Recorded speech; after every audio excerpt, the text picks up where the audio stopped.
MSU bombing survivors nakikita sa gobernador.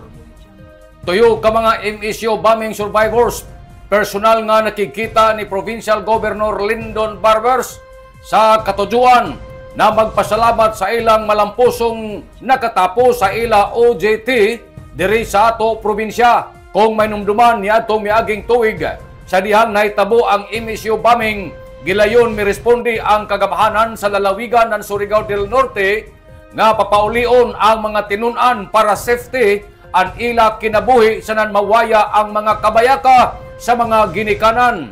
Si Provincial Governor Lyndon Barbers nangita gilayon og pamaagi niadtong higayuna nga makakontak sa mga estudyante nga ida mahinabi dakan sila makauli sa atong lugar sa madaling panahon. Kaluoy sa Ginoo, nakauli sila dadyon nga naa sa Maradjao nakahimtang.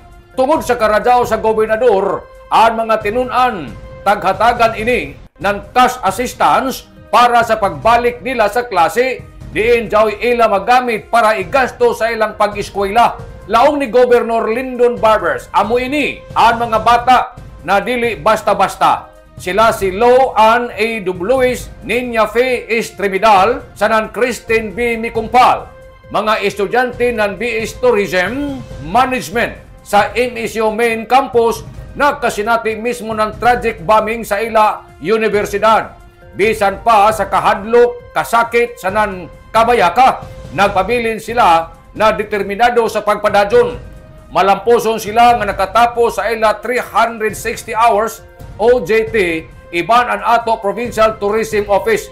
Isa ang ato Provincial Government sa nakatabang sa ila luwas na pagpadadyon. Malipadyon si Provincial Governor Lyndon Barbers sa ila pagbisita ngadto sa ida opisina, diin isa kahigayon ini sa pamaagi nan pagpasalamat sanan sa paghatag nan paglaom na nagpadadyon. Inintuyo ka mga batan-on, nagpahinumdom sa ato na bisan sa kasakit, andam ko magpadadyon sanan ang paglaom dili gajud mawaya. Nanukad gikan diri sa Kapitolyo, ini si Marek Sinars Marcon Vlogs, Mario Conali Simulamu laong salamat, Maradjao na adlaw, natong tanan.